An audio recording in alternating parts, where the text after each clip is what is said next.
Hey guys, zpolt here, and I'm back for another review, and today we're going to take a look at two TWS. So I haven't reviewed any Haylou product yet, but I actually have included it in some comparisons, but I haven't did a full review yet. So I recently got the Haylou GT1 Pro version, and of course I wanted to compare it with the non-Pro version. So which one is worth your money? They're really close in terms of the overall price. So the Haylou non-Pro version is around 800 pesos or around $18. So the Pro version is around $12, $15, around that kind of price range, 1,200 pesos. So the Pro version is around $22 to $25, so around 1,200 pesos. So definitely really close. So is that kind of $5 to $10 price increase worth it with the Pro? Should you get the Pro version? We're gonna find out in this video. So first, let's take a look at the overall build. So they're both really close in terms of the overall build, but the Pro version is definitely bigger. So the Pro version is around 25 to 30% bigger, and definitely they're both made of plastic. They're actually okay quality plastic. They're not super duper cheap feeling. They're still pretty substantial on the hand. All black design and glossy kind of plastic design as well. So the hinge on both is just okay. It's not the most high quality feeling. It still has that kind of hollow feeling when you open it, but the overall look is actually pretty good. It's a kind of a minimalist design on both. So definitely yes, it's kind of a looker for me. It's an understated kind of design. It feels and looks also kind of sophisticated even for a cheap TWS. So really cool on that. I also did like the logo that they chose. It's a well-designed logo. So definitely yes, even if for $20, these are really nice looking kit. It doesn't feel $20 for me at all. It feels pretty good overall. So both of them have micro USB, which is of course unfortunate. So I did want, of course, USB-C on both of these. So one main difference is the Pro version has a battery indicator. So definitely that's really helpful if you want to find the battery life of your case. But the rest is actually just the same. The lobes looks the same, and the way you put the lobes and the case are both the same as well. Also the looks of the lobe is really the same. So overall, yes, build quality is really close. The Pro is just bigger. The Haylou non-Pro version is definitely more compact and smaller. But for me, frankly, I did find the Pro version to be more substantial in the hand. So for build quality, I'd give the edge to the Pro version. Now going to battery life. So battery life is one of the key differences. The non-Pro version is around 310 milliamperes and the Pro version is 800 milliamperes. So 2.5 times the overall size. So in terms of the number of hours, the non-Pro version is 12 hours, and that equates to 26 hours in the Pro version. So definitely a lot bigger. So definitely if you are a power user, you might want the Pro version. In terms of the controls, these are the same. So tap to play and pause, and also double tap to move forward. So the tap play and pause is actually just okay. It kind of works. The double tap is a bit fiddly for me. So I do prefer still, that kind of a button double tap. It feels more tactile. So for me, in terms of controls, it's just okay. It's not, mind-blowing for me. In terms of the connection for me in actual use was actually better in the Pro version over the non-Pro version. So the non-Pro version, firstly, the distance is shorter in the non-Pro version. So I find that when I walk when I walk away from my phone, this is the first disconnect more than the Pro version. Also, in a normal day, in very busy places like maybe a coffee shop or a mall, sometimes it has a stutter in the non-Pro version, which I didn't really encounter in the Pro version. So definitely in terms of connection, I do like the Pro version more than the non-Pro version. Those are the overall features. Of course, the Pro version has a battery indicator, so that is definitely a big advantage. Both have IPX5 certification, so it can handle some splash, so you can also run with it.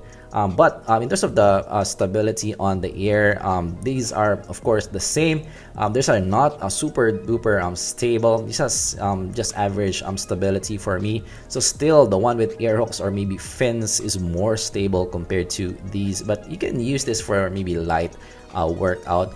But these are really light on the air, so you might still survive with it, especially for those with ears that's small enough to make this fit snugly. So you might survive with this one, but of course still if you are like a prime athlete, these are not the TWS that you want. In terms of pairing, this pairs really nicely. I didn't have any major issue in both of them. So now let's move to the biggest part of this review, and that is the sound. So do they sound good? So I would say they sound pretty good. Not the best that I've heard in the price range, but they sound pretty good. And for most people, especially for casual listening crowd, this is well worth the price that you're paying for in terms of the overall sound. So these two are actually pretty close in terms of the overall sound. Some people might not notice the difference, but the Pro version has a touch more detail, just a little, and also it's a little bit more revealing on top on the Pro version. So the vocals are a bit better in the Pro version, but the non-Pro version is actually a bit more bassy, a bit more warm.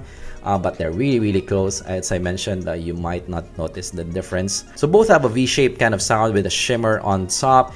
So the bass is definitely present in this. It's punchy and also boomy as well for both of them. The non-Pro version has a touch more bass. The mids and vocals also are fairly good, even if it's recessed. It's lush in presentation and fairly revealing as well. So if you like vocals, this is a good pick because this is one of the highlight of the Hayloos. The mids are pretty good here. So the highs have some shimmer, but it's a bit peaky on this. So this obviously one of the weakness of the Hayloos. The cymbals are not as full as what I would like. So it's kind of a hissy kind of highs. It's not the worst that I've heard. Definitely there's a peak in the top here, but of course for some people you might find this kind of an exciting listen because of that peak on top, because that shimmer gives the sound listening experience more excitement. So some people might like that.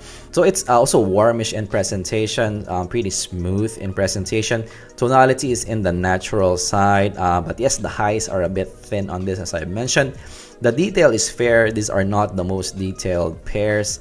So these are not detail monsters. So I would still, give detail to kind of BA pairs, or of course multi-driver pairs. So these are not like that. The soundstage is just average, not expansive. Separation is also just average with the smooth nature of the sound, with the warmish kind of presentation. The separation is not that black and white. Same as imaging as well. So in terms of the technicality of the sound, these are not the most technically capable, but definitely they're fair in terms of the sound. They're pretty good, especially for the price range for a TWS. For beginner audiophiles, this is just okay. For medium to more experienced audiophiles, you might not survive with this one. Right, so verdict. So Haylou GT1 Pro and non-Pro version. Pro version has a better battery, better connection, and of course slightly better sound. So for $5, $10, frankly speaking, I would splurge with the Pro version. I would go directly with the Pro version. It's a kind of a much more mature kit for not a lot more money. Non-Pro version, I would go with this if you like portability. So that's the only reason you will go with the non-Pro version, because in terms of the overall size, definitely small.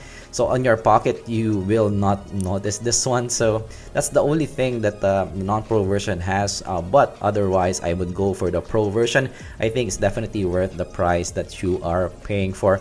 That is our comparison and review of the Haylou GT1 Pro and non-Pro version. Actually, I do like this one. I used the Pro version on a plane and it survived. The battery life in the Pro version is just crazy. And of course, being not the most detailed pairs, these are not sibilant. It's not hurting on the ear, even if I have a 4 to 5 hour flight. So these are really nice, and especially the Pro version. And of course, what other TWS would you like me to review? Let me know also down in the comments below. What do you think also of the Haylou GT1 and GT1 Pro? Let me know also down in the comments below. And of course, if you learned something, leave a like and subscribe for more content like this in the future. And I'm gonna see you guys in the next video. Goodbye.